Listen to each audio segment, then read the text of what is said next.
नमस्कार, सभी श्रोतागण का स्वागत है। 91.2 मेगाहर्ट्ज एफएम हेलो हल्द्वानी बदलती शहर की धड़कन पर मैं डॉक्टर प्रजिता उपाध्याय और मेरे साथ डॉक्टर कुशा सिंह है। हम दोनों समाज कार्य विभाग असिस्टेंट प्रोफेसर हैं।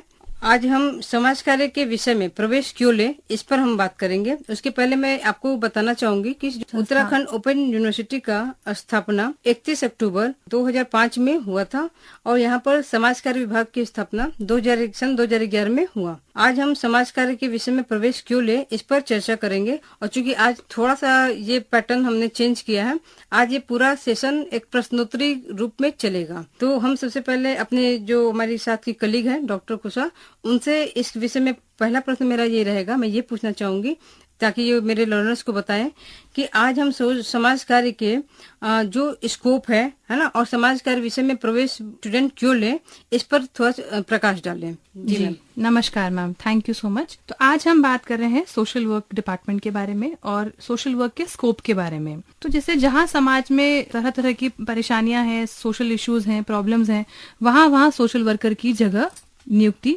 होती है। तो वैसे ही हम देखा जाए तो हमारे समाज में बहुत प्रकार के सोशल प्रॉब्लम्स है और उसी से रिलेटेड जितने भी इश्यूज हैं उन सब इश्यूज पे सोशल वर्कर्स काम करते हैं और बहुत बड़ा स्कोप है सोशल वर्क का। सबसे पहले मैं स्टार्ट करूंगी जैसे चाइल्ड वेलफेयर के बारे में। बहुत सारे एनजीओज हैं जो चाइल्ड वेलफेयर पे काम कर रही हैं, चिल्ड्रंस एजुकेशन पे काम कर रही हैं। वुमेन वेलफेयर में जैसे बहुत सारी एनजीओज हैं, नारी निकेतन है हमारे सरकार का, जहाँ बहुत महिलाओं की एम्पावरमेंट पे, महिलाओं के सशक्तिकरण पे काम हो रहा है। यूथ वेलफेयर है, जीरेट्रिक केयर है, एल्डरली केयर से हम जानते हैं सब लोग, हेल्पेज इंडिया का नाम है, एक नेशनल इंटरनेशनल एनजीओ है। बहुत सारे काम होते हैं हर स्तर पे। फिर बहुत सारे जैसे जो एडिक्शन रिहैबिलिटेशन बोलते हैं, बहुत तरह के रिहैबिलिटेशन सेंटर्स हैं जहाँ पे सोशल वर्कर्स का काम होता है। पब्लिक हेल्थ के एरिया में जैसे हम जानते हैं कि आजकल अभी मौसम जो चल रहा है डेंगू मलेरिया वाला, तो इसमें पब्लिक हेल्थ का बहुत बड़ा रोल प्ले करता है। तो यहाँ पे भी सोशल वर्कर्स बहुत होते हैं। सोशल वर्क हमारे मेडिकल सोशल वर्कर्स होते हैं, साइकियाट्रिक सोशल वर्कर्स होते हैं जो आपका हॉस्पिटल में आपकी सहायता करते हैं और साइकियाट्रिक वार्ड में बहुत बड़ा रोल प्ले करते हैं सोशल वर्कर्स। डॉक्टर्स के साथ साथ कदम से कदम मिला के social workers as a team community में कैसे पहुंचे उसमें काम करते हैं। कम्युनिटी से बात आई तो कम्युनिटी डेवलपमेंट में हमारा काम होता है। कम्युनिटी ऑर्गेनाइजेशंस बहुत प्रकार की होती हैं जो लाइवलीहुड पे काम करती हैं, रूरल डेवलपमेंट पे काम करती हैं। रूरल स्तर पे जैसे पंचायती राज सिस्टम में बहुत ज्यादा हस्तक्षेप जो होता है वो सोशल वर्कर्स कर पाते हैं। फिर माइग्रेंट वेलफेयर और रेफ्यूजी वेलफेयर की बात होती है। कई सारे प्रवासी जो होते हैं उनकी कैसी सहायता करी जाए, उनको कैसे मेन स्ट्रीम उनको लाया जा सके, हाँ मुख्य धारा में उनको ला पाए, इस पे सोशल वर्कर्स काम करते हैं। फिर हम देखते हैं कि इंडस्ट्रियल एरिया में, इंडस्ट्रियल और लेबर वेलफेयर में बहुत बड़ा रोल प्ले करते हैं सोशल वर्कर्स। उधर भी लेबर लॉज में बहुत लेबर ऑफिसर, हाँ लेबर ऑफिसर्स के रूप में भी बहुत सारा काम सोशल वर्कर्स करते हैं। और अंततः मैं आऊंगी ग्रीन सोशल वर्क, जैसे कि इन्वायरमेंट के हाँ जो रिलेटेड जितना भी काम होता है वो उसको ग्रीन सोशल वर्क बोलते हैं। तो वहां पर भी बहुत बड़ा रोल प्ले करते हैं सोशल वर्कर्स। एनिमल वेलफेयर में भी, मैं एनिमल को एक इसमें एनवायरमेंट में ऐड करके बोल रही हूँ। एनिमल वेलफेयर पे भी बहुत सारी एनजीओज हैं हमारे हल्द्वानी में, उत्तराखंड में, जो काम कर रही हैं एनिमल वेलफेयर पे। तो इतना बड़ा स्कोप है। हमने शुरुआत करी थी चाइल्ड वेलफेयर पे और हम कई सारे बहुत सारे खंडों में आके हम इसका अंत कर रहे हैं हम ग्रीन सोशल वर्क से। तो जैसे बहुत तरह का काम है, बहुत तरह के सोशल प्रॉब्लम्स है और उन सब सोशल प्रॉब्लम्स पे जहाँ हम हस्तक्षेप कर सकते हैं वहाँ हमें सोशल वर्कर्स की नियुक्ति होती है। बहुत अच्छा मैम, आपने बहुत अच्छे से इस चीज को समझाया। आई थिंक मुझे आशा है कि लर्नर्स को बहुत अच्छे से समझ में आएगा। और जैसे कहीं ना कहीं एरिया और स्कोप की जब बात करते हैं तो एरिया जहाँ पे बच्चा स्टूडेंट काम करने जा रहा है और स्कोप वहाँ पे क्या प्रैक्टिस अप्रोच लगा कर काम करेगा वो स्कोप के रूप में कहा जाता है। तो आपने बहुत अच्छी जानकारी दी। अब मेरा आपसे अगला प्रश्न है मैम, जैसे मैंने पहले भी कहा था कि आज का सेशन हम प्रश्नोत्तरी रखेंगे।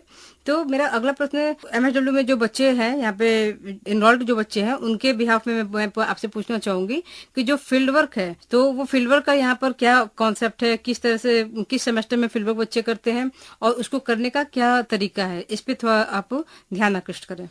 जी मैम, बहुत ही कॉमन क्वेश्चन रहा है हमारा। फ्रीक्वेंटली आस्क्ड क्वेश्चंस में से एक क्वेश्चन है ये कि फील्ड वर्क क्या है, फील्ड वर्क करना कैसे है। बच्चों को पता ही नहीं है, अब एनरोल कर लेते हैं सेकंड सेमेस्टर, थर्ड सेमेस्टर में और ये समझ में नहीं आता कि असल है क्या तो मैं यहाँ शुरुआत करूंगी। फील्ड वर्क जैसा है नाम, जो शब्द है फील्ड वर्क प्रैक्टिकम, जो हमारा एक क्षेत्रीय कार्य हमारा बहुत इंपॉर्टेंट टॉपिक है, क्योंकि इसमें हम थियोरिटिकल नॉलेज जो है, जो हमने किताबों से जो ज्ञान पाया है, उसको हम कैसे प्रैक्टिकल लगाते हैं, प्रैक्टिकली उसका यूज करते हैं, उसको हम फील्ड वर्क के रूप में समझ सकते हैं जी। ठीक, तो जैसे अभी हमने काम किया अपना केस वर्क में, ग्रुप वर्क में, पाठ्यक्रम आप पढ़ोगे आपको और समझ में आएगा, स्टूडेंट्स को अच्छा समझ में आएगा कि कितने टाइप का हम काम करते हैं। मगर जब उसी काम को हम फील्ड में लगा पाए, क्योंकि social work is a skill based program है ना, स्किल बेस्ड हमारा काम है, तो इसमें अगर आपके एनहांस होते हैं तो फील्ड वर्क के माध्यम से होते हैं। फील्ड वर्क हमारा 2 सेमेस्टर में होता है, सेकेंड सेमेस्टर में और थर्ड सेमेस्टर में।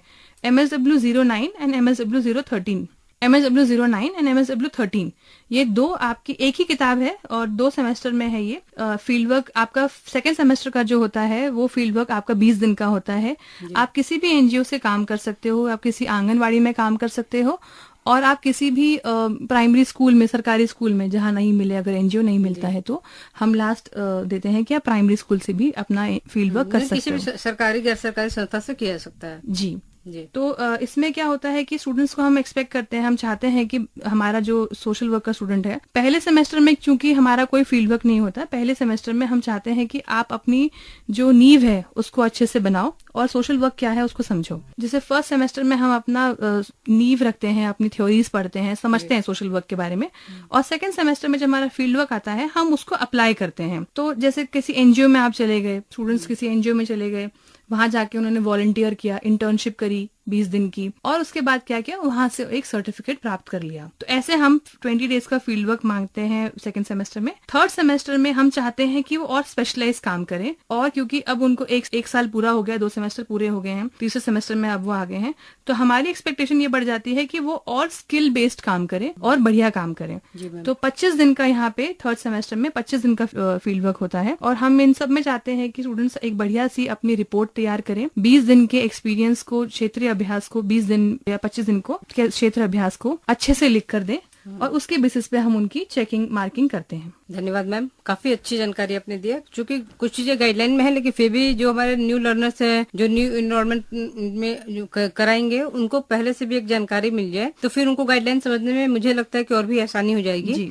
और आपने काफी अच्छे और सरल भाषा का प्रयोग करके बताया इस चीज को। मेरा अगला प्रश्न मैम आपसे ये होगा कि समाज कार्य के विद्यार्थी ये जानना भी जरूर चाहेंगे कि विभिन्न सेमेस्टर में क्या पाठ्यक्रम है, तो कृपया इस पर प्रकाश डालें। जी मैम, तो जैसे हमारा जो पहला सेमेस्टर है उसमें हमारी सिर्फ 4 किताबें हैं। पहला है इंट्रोडक्शन टू सोशल वर्क, फिर MSW01 ये है introduction to social work, MSW02 है हमारा सोशल रिसर्च, जिसमें हम रिसर्च के बारे में पढ़ते हैं, MSW03 है हमारा इंडियन सोशल प्रॉब्लम, जिसमें हम सामाजिक समस्याओं के बारे में पढ़ते हैं, क्योंकि जैसे अभी हमने स्टार्टिंग में बात करी, जहाँ जहाँ सामाजिक समस्याएं होंगी वहाँ वहाँ सोशल वर्कर्स का हस्तक्षेप होगा, तो हमारे लिए बहुत जरूरी है सोशल प्रॉब्लम्स को समझना। फिर है हमारी MSW04 sociology and social work, क्योंकि सोशल वर्क में हमें जो समाज कार्य में हमें समाज के अंदर घुसना पड़ता है, समझना पड़ता है समाज को, तो इसलिए सोशियोलॉजी की जरूरत यहाँ पे पड़ती है। ये हुआ हमारा फर्स्ट सेमेस्टर। उसके बाद हम सेकंड सेमेस्टर में आते हैं। सेकंड सेमेस्टर में हम पढ़ते हैं social psychology, communication and social work, जिसमें हम साइकोलॉजिकल एस्पेक्ट समझते हैं और कम्युनिकेशन के एस्पेक्ट को समझते हैं, जो बहुत जरूरी हो जाता है सोशल वर्क में, क्योंकि हम डील कर रहे होते हैं हर तरीके के लोगों से, है ना, तो इसलिए हमें साइकोलॉजी समझनी इसमें बहुत जरूरी होती है। फिर आता है social case work and counselling. Social case work एक बहुत बड़ा मेथड है, और सोशल केस वर्क को समझते हैं हम और काउंसलिंग करते हैं इसमें। फिर हम आते हैं MSW07 social group work. Group work क्योंकि हम ग्रुप में काम कर रहे होते हैं, कई सिचुएशंस में हम कई लोगों के साथ काम कर रहे होते हैं, तो हमारे लिए ग्रुप वर्क समझना बहुत जरूरी होता है। फिर हम आते हैं MSW08 social welfare administration and legislation, जो हम वेलफेयर एडमिनिस्ट्रेशन की बात को समझते हैं। और जैसे मैंने बात करी भी, फील्ड वर्क की बात हमने कर ही दी है, MSW09। ये हुए हमारे 5 इंपॉर्टेंट सब पेपर्स सेकेंड सेमेस्टर के। फिर हुआ हमारा थर्ड सेमेस्टर स्टार्ट, और थर्ड सेमेस्टर में हम पढ़ते हैं social development and social work, जो डेवलपमेंट के एरिया पे काम करते हैं, पढ़ते हैं उसको। फिर हम करते हैं community organisation and social action. Community organisation होता है जैसे समाज में, जैसे हम कम्युनिटी के अंदर जब हम काम करते हैं, कम्युनिटी में काम करते हैं, उसके बारे में। और सोशल एक्शन हुआ जो हमारे सोशल मूवमेंट्स हुए कई प्रकार के, उनको समझने के लिए। फिर MSW012 एनजीओ मैनेजमेंट, जो एनजीओ के मैनेजमेंट में काम होता है, और आखिरकार MSW13 जो है फील्ड वर्क, जो हमारा अभी हमने बात करी 25 दिन का जो होता है। इसके बाद थर्ड सेमेस्टर में हमारे साथ बड़ी इंटरेस्टिंग जो हमने एक चीज करी है हमारे डिपार्टमेंट में, वो है आपके पास 3 चॉइस होती हैं समझने के लिए। पहला है MSW14, that is human resource management. Human resource management में आप जैसे बात है ह्यूमन रिसोर्स मैनेजमेंट की, वही आप पढ़ते हो।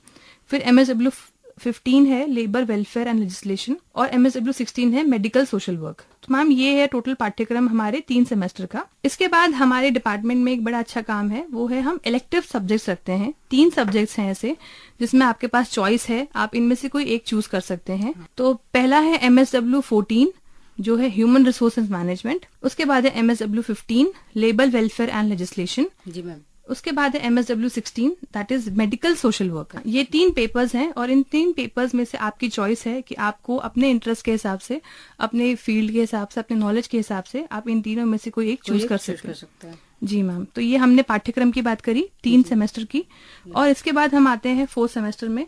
उसके बारे में आप बताइए।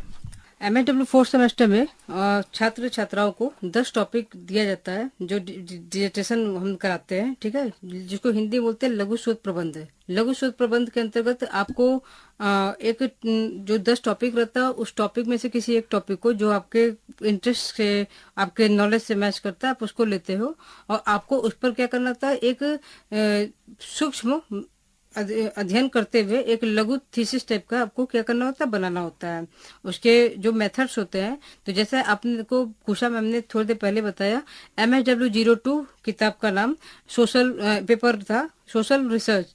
सोशल रिसर्च आपको ये MSW जब आप 4th सेमेस्टर में आएंगे तो ये बुक आपको फिर से एक बार अच्छे से पढ़नी होगी, ताकि आप डिजर्टेशन क्या करें, रिसर्च के सारे स्टेप्स है ना, क्या स्टेप्स होते हैं। तो selection and formulation of topic हुआ, एरिया ऑफ रिसर्च, ऑब्जेक्टिव क्या होगा रिसर्च का, रिव्यू ऑफ लिटरेचर ये कैसे करेंगे, ठीक है, हाइपोथेसिस हो गया कि हमारी उपकल्पनाएं क्या होंगी, और रिसर्च डिजाइन हमारा शोध प्ररचना क्या होगा, सैम्पलिंग क्या होगा, डेटा कलेक्शन का सोर्स ऑफ डेटा कलेक्शन क्या होगा, मेथड ऑफ डेटा कलेक्शन क्या होगा, and techniques of data collection क्या होगा, लास्ट में डेटा इंटरप्रिटेशन हम कैसे करेंगे, एनालिसिस एंड इंटरप्रिटेशन कैसे करेंगे, कंक्लूजन एंड सजेशन कैसे देंगे। तो ये आप एक फॉर्मेट में क्या करते हो, डिजर्टेशन करते हो, जिसमें कि आपको डेटा कलेक्शन का तरीका भी आना चाहिए कि हम जो प्रश्न बना रहे हैं वो प्रश्न हमारे ऑब्जेक्टिव और हमारे हाइपोथेसिस से मिलते जुलते हों। ये आपका लास्ट का 4th सेमेस्टर होता है। हाँ, इसके साथ मैं जरूर ये कहना चाहूंगी कि जो पाठ्यक्रम 1st, 2nd, 3rd सेमेस्टर का और विद स्पेशलाइजेशन जैसे 3rd सेमेस्टर में कुशा मैम ने बहुत अच्छे से आपको बताया, और मुझे ऐसा लगता है, पूरा विश्वास है कि हमारे लर्नर्स को आज बहुत अच्छे से समझ में आया होगा कि समाज कार्य विषय अपने आप में एक विषय नहीं है, ये अपने आप में एक बहुत बड़ा विधा है ना, कि आप इसमें कहीं ना कहीं एक आपकी पर्सनालिटी बहुत अच्छे लेवल से, जैसे सोशियोलॉजी का है तो वो थियोरेटिकल एस्पेक्ट पे बेस्ड है, लेकिन जब हम सोशल वर्क पे आते हैं तो वो सारी चीजें प्रैक्टिकल एस्पेक्ट पे हम चले जाते हैं, हम सारी चीजों को प्रैक्टिकली डील करते हैं, हम इंटरवेंशन उसमें डालते हैं कि हाउ टू इंटरवेन और कैसे हम समस्या से क्या करें, सेवार्थी है जो है उसको हम बाहर करें। तो धन्यवाद मैम, आपका बहुत बहुत, आपने बहुत अच्छे से समाज कार्य के विषय में बताया। मैं और बोलना चाहूंगी कि हमारा डिपार्टमेंट बहुत फ्लेक्सिबल है, हम ऑनलाइन और ऑफलाइन फ्लेक्सिबल हम लोग की काउंसलिंग चलती है। जी। ऑनलाइन हम काउंसलिंग करते हैं बच्चों के लिए, और जो यहाँ पे आ सकते हैं हम उनके ऑफलाइन काउंसलिंग भी करते हैं। जी। और इसके साथ मैं भी बोलना चाहूंगी कि बहुत सारे स्टूडेंट्स हमारे एनरोल करते हैं, और मैं इस बार भी चाहूंगी कि सब लोग एनरोलमेंट हमारी आए, बच्चे एडमिशन लें। जिसको अगर समाज कार्य में इंटरेस्ट है वो जरूर आ सकता है, हम आपकी सहायता के लिए यहाँ बैठे ही हैं। ऑल द वेरी बेस्ट सब स्टूडेंट्स को, जो नए न्यू लर्नर्स हैं और जो पुराने लर्नर्स हैं।